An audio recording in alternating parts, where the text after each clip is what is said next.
dice, y tomó el pan y dio gracias y lo partió y le dio, gracias, hermano, y le dio diciendo, esto es mi cuerpo que por vosotros he dado, haced esto en memoria de mí.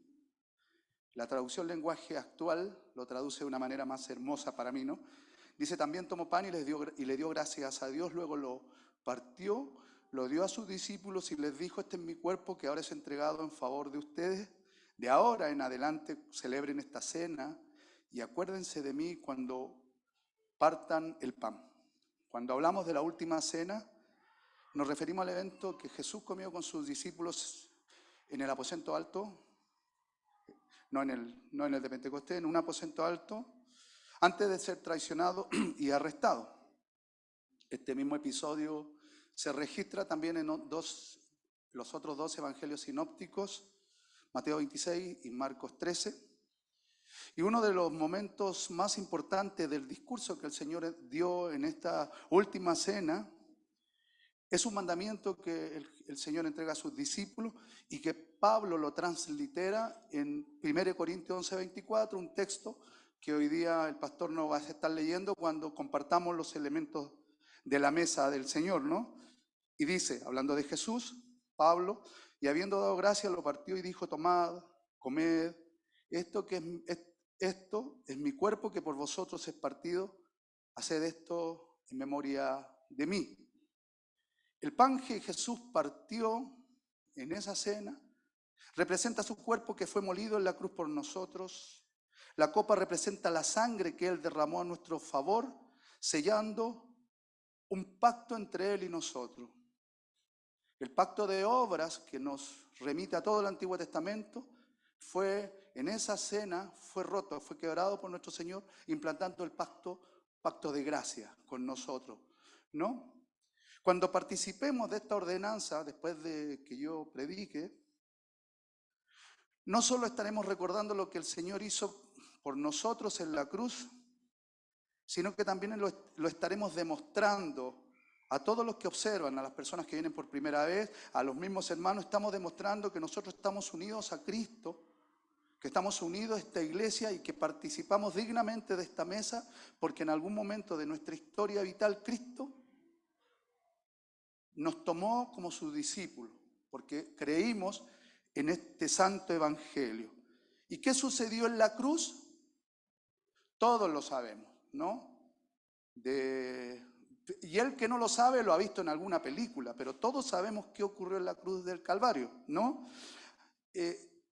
Lo que hablaba Dionisio muy ad hoc a lo que yo voy a predicar, porque habló de la abuela, ¿no? La abuela con Alzheimer que en algún momento recuerda cuando le nombran a Cristo. Bueno, yo hago esa misma analogía a la inversa. Espero que muchos que tengan Alzheimer vuelvan a recordar a Cristo realmente en sus corazones cuando predique el Evangelio de Cristo en esta mañana, ¿no?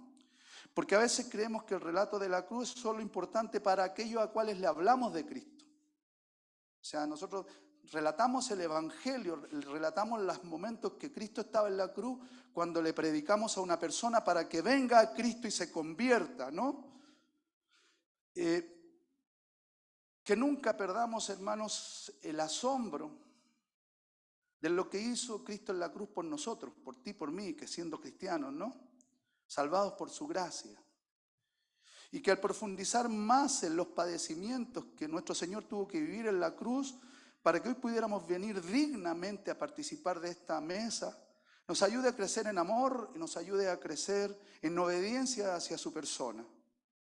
Y eso es lo que intento en esta mañana hablar, o sea, que consideremos. La canción que cantaban los hermanos acá y que nosotros compartimos decía, cuando recuerdo el amor divino que desde el cielo el Salvador envió. Esa es la misión que me propongo en esta mañana, que cuando participemos de esta mesa no perdamos el asombro porque se ha transformado meramente en una liturgia que la tenemos que hacer una vez al mes, sino que recordemos la obra de nuestro Señor Jesucristo para que podamos crecer cada uno en obediencia. Vamos al texto que consideraremos en esta mañana, Marcos 15, 33 al 39, dice la Escritura así. Cuando vino la hora sexta, hubo tinieblas sobre toda la tierra hasta la hora novena. Y a la hora novena, Jesús clamó a gran voz diciendo, Eloi, Eloi, lama sabactani, que traducido es, Dios mío, ¿por qué me has desamparado? Y algunos de los que estaban allí decían al oírlo, mirad, llama a Elías. Y corrió uno y empapando una esponja en vinagre y poniéndole en una caña le dio a beber, diciendo, dejad, veamos si viene Elías a bajarle. Mas Jesús, dando una gran voz, expiró. Entonces el velo del templo se rasgó de dos, de arriba abajo, y el centurión que estaba frente a él, viendo que después de clamar había expirado, así dijo, verdaderamente este hombre era el Hijo de Dios. Quizás muchos de los que estamos aquí, o algunos de los que estamos aquí, los miembros incluidos, aquellos que como miembros, valga la redundancia, que hoy día vamos a participar de la mesa del Señor, han podido venir sumidos en angustia, en dolor, en pecado, ¿no? Y se podrían hacer la misma pregunta que Jesús se hizo en la cruz, ¿no? Señor, ¿dónde estás? ¿Por qué me has abandonado? ¿No? Y esa misma pregunta que la traslado al texto es la que se hizo Cristo cuando estaba colgando en medio de dolores insoportables, ¿no? Cuando estaba muriendo. ¿Dónde estaba Dios? ¿Dónde estaba cuando su Hijo amado estaba muriendo? ¿Por qué no descendió Él con todo su poder a defenderlo? ¿Por qué no destruyó a los fariseos, a los religiosos, a aquellos que lo habían acusado injustamente? ¿Por qué no destruyó a los paganos romanos que torturaron al Señor con tanta crueldad? Hermanos queridos, Dios todo el tiempo estuvo ahí, en la cruz, con su Hijo. Pero no estuvo ahí para salvarlo ni para defenderlo. Estuvo ahí para juzgar en Cristo tus pecados y los míos. Dios estaba en la cruz. Él estaba produciendo, nuestra reconciliación con Él por medio de la muerte de su Hijo. El apóstol Pablo nos dice en 2 Corintios 5:19, hablando de la cruz, pues Dios estaba en Cristo reconciliando al mundo consigo mismo, ¿no? Dios estaba en la cruz y estaba permitiendo todo lo que estaba ocurriendo allí para beneficiarte a ti, para beneficiarme a mí. El versículo 33 del texto que nos ocupa en esta mañana dice, cuando vino la hora sexta hubo tinieblas sobre toda la tierra hasta la hora novena. El texto nos muestra que cuando vino la hora sexta, que en nuestro horario era las 12 del día, cuando el sol está en su cenit, cuando está en forma vertical hacia nosotros donde hay más luz, Israel fue cubierto por la oscuridad total. ¿Y qué fue lo que ocurrió? Lo que ocurrió es que Dios quería mostrar de una forma visible, con un fenómeno físico, lo que estaba ocurriendo en ese preciso momento en el mundo invisible. Algo estaba ocurriendo en el mundo espiritual cuando nuestro Señor estaba entregando su vida. Y para poder entender esto, debemos recordar que la Biblia relaciona la oscuridad, las tinieblas, con el pecado y también con el juicio de Dios sobre el pecado. Solamente daré un par de muestras del texto de la Biblia por el tiempo. El Evangelio, hablando sobre aquellos que en el día del juicio final serán arrojados al infierno, dice Mateo 8:12, serán arrojados a la oscuridad de afuera donde habrá llantos y rechinar de dientes. Serán arrojados ¿dónde? A la oscuridad de afuera. El profeta Amós en su libro capítulo 5 versículo 18 dice, ¿qué aflicción les espera a ustedes? Que dice, si tan solo hoy fuera el día del Señor. No tienen la menor idea de lo que desean. Ese día no traerá luz, sino oscuridad. Y continúa diciendo en el versículo 20, así es, el día del Señor será oscuro y sin remedio.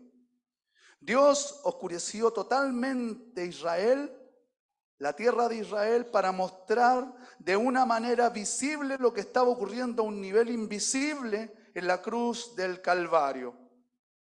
Pero la conexión más significativa que hay en la Biblia con la oscuridad que invadió la tierra durante la crucifixión de nuestro Señor, la hallamos en el libro de Éxodo, ¿no? En el episodio en el cual Dios juzgó a Faraón y a la tierra de Egipto, enviando 10 plagas por mano de Moisés y Aarón. Todos conocemos la historia, ¿no? Las 10 plagas que vinieron sobre Egipto. Antes de la última plaga, la muerte de todos los primogénitos, los primeros hijos nacidos en Egipto, Dios envió sobre ese lugar la oscuridad total, oscuridad que duró 3 días. Y esto lo pueden buscar y leer y estudiar después, está en Éxodo capítulo 10 a partir del versículo 2. Después de esos 3 días se produce la Pascua, el Pesaj, el pasar por alto, en el cual todos los israelitas debían matar un cordero sin mancha y con su sangre pintar los dinteles de la puerta para que ese ángel que Dios envió a castigar a Egipto no pasaran sobre el campamento israelita matando a sus primeros hijos, ¿no? Y Dios, cuando hace este milagro y cuando ocurre esto, Dios ordena que de esta salvación que había provisto para su pueblo, se hiciera una fiesta como un recordatorio, la Pascua judía, ¿no? Y cada vez que los judíos se juntaban para celebrar ese evento, se debía sacrificar un cordero, como dice Éxodo 12, del 1 al 6, se debía sacrificar un cordero entre las 2 tardes. Esto es a las 3 de la tarde en nuestro horario. El texto que estamos considerando, Marcos 15, nos dice que Jesús murió a la hora novena, las 3 de la tarde.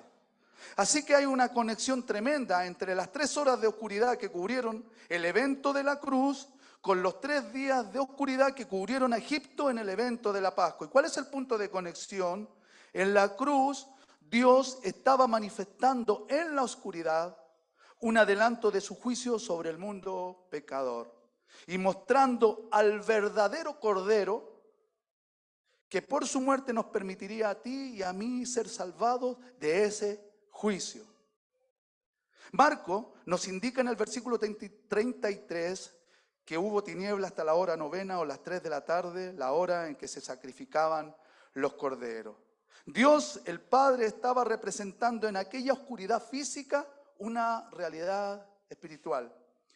El Hijo de Dios, encarnado, estaba muriendo como un sustituto tuyo, como un sustituto mío. Cristo estaba en ese lugar recibiendo todo el peso de la ira de Dios por nuestros pecados. ¿Sabes para qué? Para que tú y yo pudiésemos ser absueltos en el tribunal de Dios.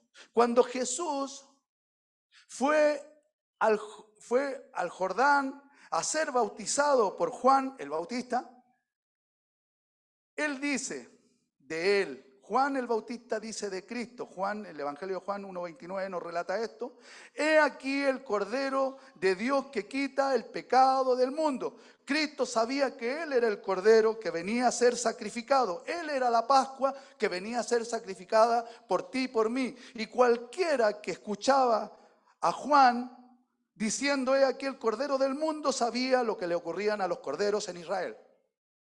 O por lo menos a la mayoría de los corderos en Israel, iban al sacrificio, ¿no? Jesús sabía que debía morir por ti, que debía morir por mí. Pablo dice en 1 Corintios 5, versículo 7, porque nuestra Pascua, que es Cristo, ya fue sacrificada por nosotros. Y en 2 Corintios 5, 21 dice, al que no conoció pecado, por nosotros lo hizo pecado, para que nosotros fuésemos hechos justicia de Dios en él, ¿no? Dios sí estaba en la cruz, pero tratando a su propio Hijo con todo el rigor de su justicia, pues para que Él pudiese aceptarte a ti, para que Él pudiese aceptarme a mí, tenía que tratar a su propio hijo como si tú y yo estuviésemos colgando de esa cruz, con todo el rigor de su justicia. Y como te dije, el Cristo sabía que iba a sufrir por ti y por mí. Lo sabía de antemano, ¿no? Él sabía que para poder salvarnos del infierno, iba a tener que sufrir el infierno de millones y millones de personas que como tú y yo fuimos llamados a la salvación solo en 3 horas. Todo el infierno condensado en 3 horas de padecimiento. Lucas 9:22 dice, hablando del Señor, que Jesús dice, es necesario que el Hijo del Hombre padezca muchas cosas y sea desechado por los ancianos, por los principales sacerdotes y por los escribas, y que sea muerto y resucite al tercer día. Jesús estaba consciente del precio que tendría que pagar por tu redención y la mía. Y orando en Getsemaní y sabiendo lo que le esperaba, ¿qué le pedía al Padre? Mateo 26:39. Padre mío, si es posible que pase de mí esta copa de sufrimiento. Sin embargo, quiero que se haga tu voluntad, no la mía. El apóstol Juan, en el libro de Apocalipsis, capítulo 14, versículo 10, nos revela el destino de todo aquel que no ha creído ni obedecido al Evangelio de Jesucristo y dice, beberá el vino del furor de Dios, que en la copa de su ira está puro, no diluido. Será atormentado con fuego y azufre en presencia de los santos ángeles y del Cordero.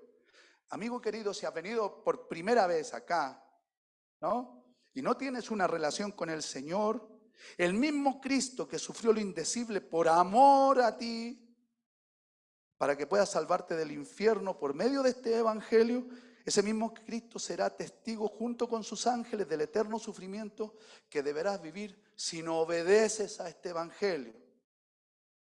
Dios es amor y fuego consumidor. Dios fue a la cruz para salvarte de Dios. Dios fue a la cruz para salvarte de Dios. Hermano querido, la esencia del evangelio, de todo lo que predicamos, la esencia de todo lo que hacemos, los ministerios, darle de comer a los pobres, construir, nuestro gran anhelo es construir arriba. Toda la esencia de lo que hacemos es que vivimos para Cristo, quien murió por nuestros pecados para salvar nuestras almas. Eso es, ¿no? Mateo 16, 26 al 28 dice, porque ¿qué aprovechara el hombre si ganare todo el mundo y perdiere su alma? Eso es lo importante de esta iglesia local, es que tu alma ha sido salvada por medio de este sacrificio y eso hoy día es lo que nos invita a recordar esta mesa. No perdamos el asombro, no es un evento más que lo celebramos una vez y nos tomamos un vasito y que nos comemos un pan, es algo relevante, importantísimo.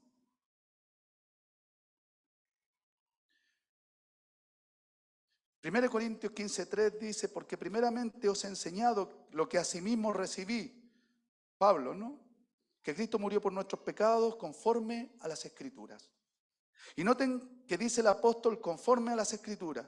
O sea, yo les he enseñado a ustedes lo que a mí me han enseñado, lo que me enseñó Cristo, que Él murió conforme a lo que está escrito. 700 años antes, un profeta llamado Isaías había escrito aquello que le sucedería a nuestro Señor por causa tuya, por causa mía. Isaías 53, de 4 al 5 dice, y solamente leeré este extracto porque es muy largo este pasaje del siervo doliente, ¿no? El siervo sufriente. Dice, ciertamente llevó en nuestras enfermedades y sufrió nuestros dolores y nosotros le tuvimos por azotado, por herido de Dios y abatido. Mas el herido fue por nuestras rebeliones, molido por nuestros pecados. El castigo de nuestra paz fue sobre él y por su llaga fuimos nosotros curados. Lo que Isaías está diciendo aquí es que Jesús, para poder justificar a muchos, no a todos, no hay universalismo, no es que el Señor al final de los tiempos va a tener, porque es un Dios bueno, va a tener misericordia de todos y al final que es un Padre tan bueno que va a salvar a todo el mundo. Lo que se llama el universalismo, ¿no? Dios vino para todos, no a todos, a muchos, ¿no? Para poder justificar a muchos tendría que ser herido y mucho más que eso, molido por nuestros pecados, porque por su dolor y sus heridas nosotros seríamos sanados, curados del pecado que nos separaba de Dios. El infierno que debíamos sufrir muchos de los que hemos creído a su llamado, o el infierno que deberás sufrir si no recibes su llamado, Cristo lo sufrió condensado en 3 horas en la cruz. Así que Dios estaba en el Calvario, juzgando y castigando en Cristo el pecado de todos nosotros, pero a la vez mostrando un amor incomprensible, inconmensurable, que no lo podemos entender. Cuando te acerques a la mesa, piensa en esto: ¿quién soy yo? ¿Quién soy yo? Voy a confesar mis pecados en un minutito que nos va a dar el pastor para reflexionar. ¿Me alcanza con eso? No, no te alcanza, no te alcanza. Dios te hace digno porque fuiste hecho digno en la cruz del Calvario, nos dio la dignidad. Fuimos hechos justicia de Dios en el castigo que Dios infringió sobre su Hijo, ¿no? Así que Dios estaba en el Calvario juzgando y castigando en Cristo el pecado de todos nosotros y mostrando un amor incomprensible. Hoy es el día en que puedes ser curado. Puedes ser sanado del pecado que te está llevando al infierno, el pecado que te está dañando, el pecado que está dañando a tu familia, el pecado que te tiene sumido en vicios. Hoy es el día en que puedes volverte a Cristo, ¿no? Muchos de los que están acá quizás llevan tanto tiempo viniendo a la iglesia y usando este lugar, y pueden hacerlo el tiempo que quieran, solamente como un refugio, como un lugar en donde hay gente linda, gente buena que te acepta y yo puedo crear un entorno favorable para mi persona, mi nicho. Pero no tienen ninguna relación con el Señor, ninguna. Salen de aquí y siguen haciendo su vida. Hoy es el día en que puede cambiar esto de verdad, queridos hermanos también, y para mí mismo, de verdad, yo puedo cambiar hoy día definitivamente, ¿saben cuando el Señor iba camino a Jerusalén y las multitudes lo seguían y en algún momento el Señor se voltea y les dice: los que quieran ser mis discípulos tienen que dejar padre, madre, inclusive tienen que renunciar a su propia vida? Se fue la mitad. Por eso a veces es duro el evangelio, ¿no? Quisiéramos que de acá salieran puras cosas lindas, por tu prosperidad, sí, está bien, pero el evangelio es esto, es dividir. El Señor vino a traer división. Señor, el evangelio divide de los que son, de los que no son. Y hoy es el día que seas. Hoy es el día que seas. Porque tuvo que pagar un precio muy grande Cristo para que pudieras estar acá. No juegues con el evangelio, hermano. Porque Él tuvo que pagar y desamparar a su propio Hijo, amado, para que tú fueras amparado con su amor y su misericordia. Y eso nos lleva al segundo escenario, el total desamparo de Cristo por parte del Padre. Versículo 34. Y a la hora novena Jesús clamó a gran voz diciendo: Eloi, Eloi, lama sabactani, que traducido es: Dios mío, ¿por qué me has desamparado? En la hora novena, o sea, a las 3 de la tarde, el Señor lleva 6 horas en la cruz, pero en las últimas 3 horas de esas 6 ha experimentado todo el rigor de la justicia de Dios sobre el pecador, ¿no? Y este rigor, esta justicia se ha simbolizado en las 3 horas de oscuridad implacable que han cubierto a Israel. Y es en este momento en que Jesús grita las frases que aparecen en el texto, frases que son del Salmo 22. Dios mío, ¿por qué me has desamparado? Hermano, Dios en su naturaleza humana fue totalmente abandonado y desamparado por Dios. Recuerde lo que el apóstol dice, 2 Corintios 5:21. Al que no cometió pecado, Dios lo trató, lo voy a leer en otra versión porque es más entendible. Al que no cometió pecado alguno por nosotros, Dios lo trató como un pecador, para que en él recibiésemos la justicia de Dios. El Padre, Dios el Padre, no puede y no podía tener comunión con su propio Hijo mientras éste fuera hecho pecado. el más santo de los santos, el que nunca cometió ni una mácula de pecado, el que toda la eternidad pasada había estado en perfecta comunión con el Padre y el Espíritu Santo, ahora estaba totalmente solo colgando en esa cruz por tu causa y por mi causa. Dios no puede tener relación con el pecado y solo Él, solo Dios podía absorber la ira sobre el pecado en Él mismo, para salvarme a mí, para salvarte a ti. Y esto, hermanos queridos, no tiene comprensión, no tiene lógica para nuestras mentes racionales, ¿no? ¿Cómo podemos entender algo tan misterioso, tan incomprensible? En la cruz, Dios desamparando a Dios. Dios desamparando a Dios. ¿Lo puedes entender? Yo no puedo entenderlo. Lo vivo. Con todos los defectos que tengo, con todo lo vivo. Y trato de vivirlo día a día. Jesús lleva 3 horas en esa cruz, pero también en esa cruz está la vileza del corazón humano, ¿no? Los mismos que le habían recibido con palma en su entrada a Jerusalén, Mateo 21 y Juan 12. ¿Recuerdan ustedes? El día de Ramos, el domingo de Ramos, 5 días antes le habían recibido en Jerusalén con vítores y decían: Hosana, Hosana, bendito es el que viene en el nombre del Señor. Hosana, sálvanos, Señor, sálvanos.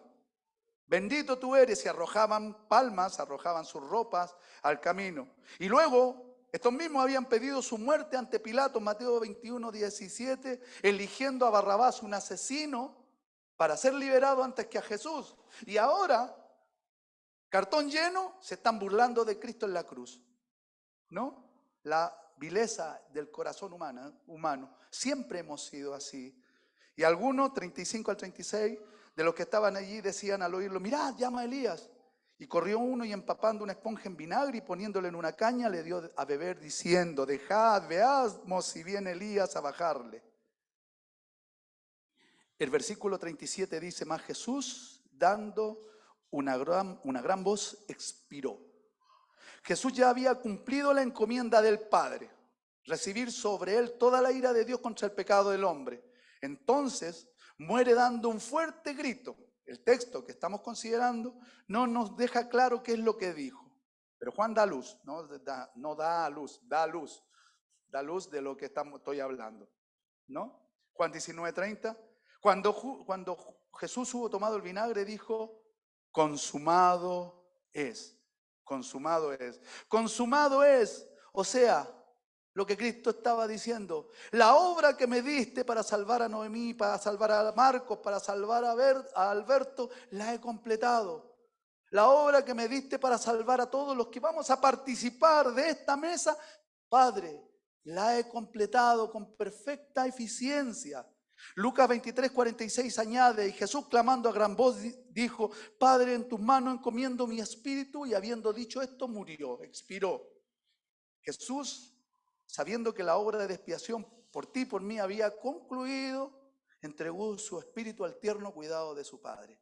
Por fin volvía a tener comunión. Por fin volvía a estar a la diestra del Padre, sentado, recuperando la comunión perfecta que había tenido con su Padre durante toda la eternidad, porque el Señor, al entregar su vida voluntariamente por nosotros, nos abrió un perfecto y un hermoso camino hacia el Padre. Yo soy el camino, la verdad y la vida.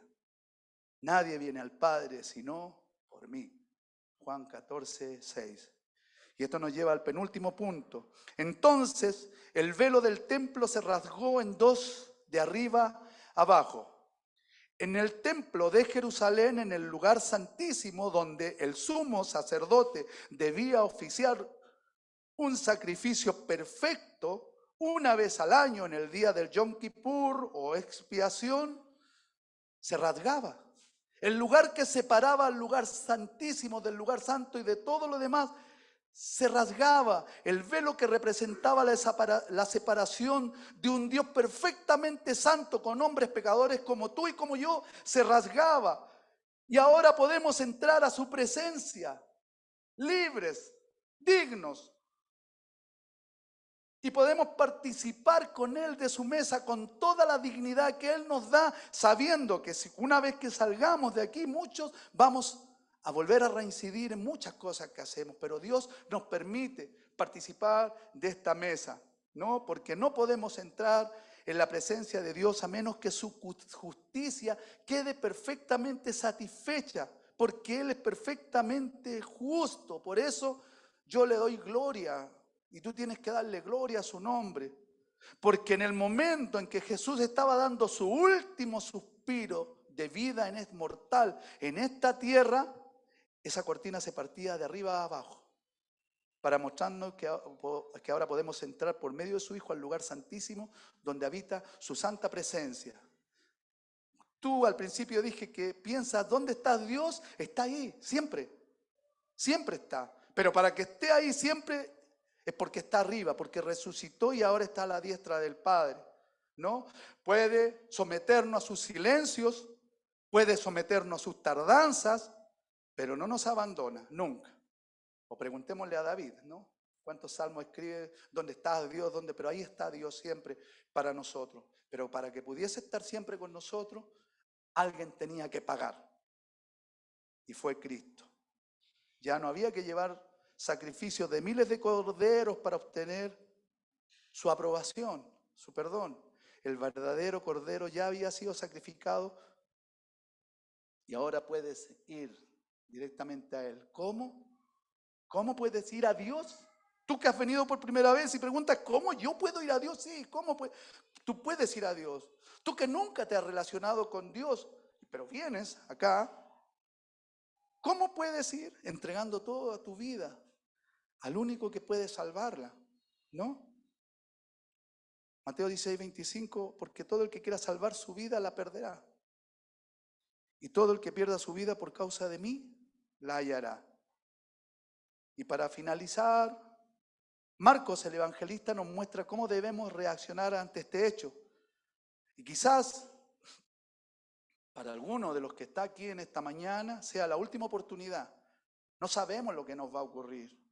Solo Dios sabe hasta cuándo dura tu estadía vital en esta tierra, ¿no?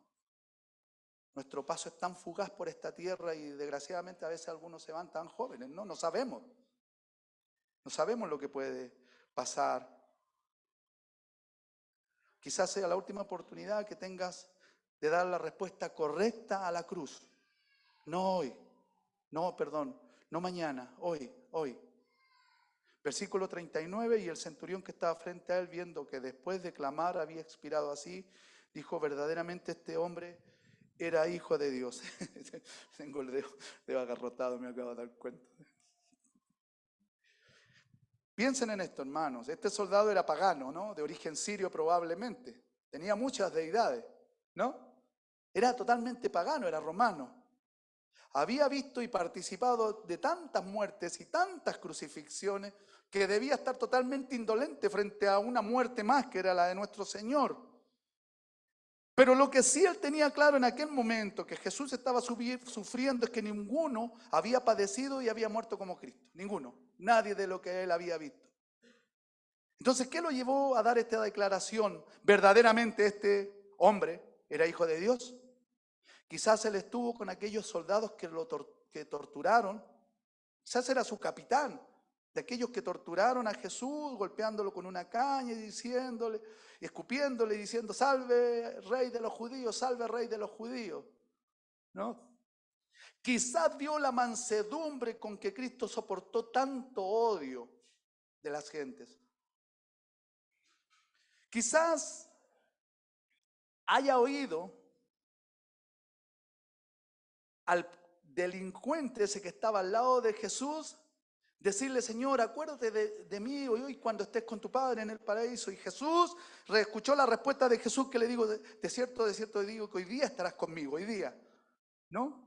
Quizás cuando estaba en el pretorio, quizás él estaba ahí, Jesús, frente a Pilatos en el pretorio, y los judíos insistían ante Pilatos que tenía que condenar a Jesús, y Pilatos, en un acto de cinismo, se quería lavar las manos y trataba de no condenar a Jesús. Entonces ellos exigían y le decían, Juan 19:7, nosotros tenemos una ley Y según nuestra ley, Él debe morir porque se hizo a sí mismo hijo de Dios. Este centurión concluyó ante toda esa evidencia que eso era verdad, que sí era el Hijo de Dios, el que cuelga de la cruz. ¿Qué concluyes tú hoy? ¿Qué concluyes tú? Si no has entregado tu vida al Señor de forma seria, si no has tomado una decisión de seguir a Cristo de forma seria, debes responder. En algún momento tendrás que responder correctamente a la cruz. Y puede ser hoy el día, ¿no? Si has concluido que has estado separado toda tu vida de Dios, hoy es el día. No necesitas hacer ninguna seña, no te voy a llamar a que vengas acá. Simplemente en tu corazón di: Dios mío, sí creo lo que dice chileno, o sea, como me llames, ¿no? Creo lo que dice él, lo creo. De corazón lo creo y quiero cambiar, realmente quiero cambiar. He estado vegetando, me interesa más hacer cosas que seguirte a ti. Me interesa más estar con los niños, ver películas, juntarme con esto, juntarme con otro, pero yo quiero seguirte a ti, quiero cambiar mi vida, quiero obedecerte, quiero vivir en santidad, quiero guardar tu día del culto, quiero ser discipulado, quiero aprender la escritura, quiero hacer eso. Y si no lo conoces, si primera vez, hoy es el tiempo y es tan sencillo como decir en tu corazón: Cristo, ven a mí, me hago tu siervo, con todas las consecuencias que eso trae, porque sé que eso me va a llevar a la vida eterna y va a ser de bendición para mi vida, ¿no? Hermanos, cuando estés participando de los símbolos, el pan, el vino, será un domingo más. Espero que tú y yo, a partir de hoy, cuando participemos de la mesa del Señor, tengamos un corazón agradecido, realmente agradecido. Que cuando el pastor nos llame a reflexionar sobre esta vida, no sea un mero ritual. Ojalá tuviéramos que negarnos a eso y decir: no, yo en la casa ya oré al Señor pidiendo perdón, porque reconozco la importancia que tiene esa mesa en donde nosotros mostramos quiénes somos, ¿no? Participemos de esta mesa con agradecimiento, porque eso nos va a ayudar a tener un creciente aprecio por la sangre de nuestro Señor. Un creciente aprecio. Cada día más. Ir apreciando lo que hizo el Señor. Sabiendo que el hecho de que estemos participando de esta mesa es porque Jesús murió por todos nosotros y merece todo nuestro agradecimiento. Merece toda nuestra fidelidad y merece todo nuestro amor. Amén.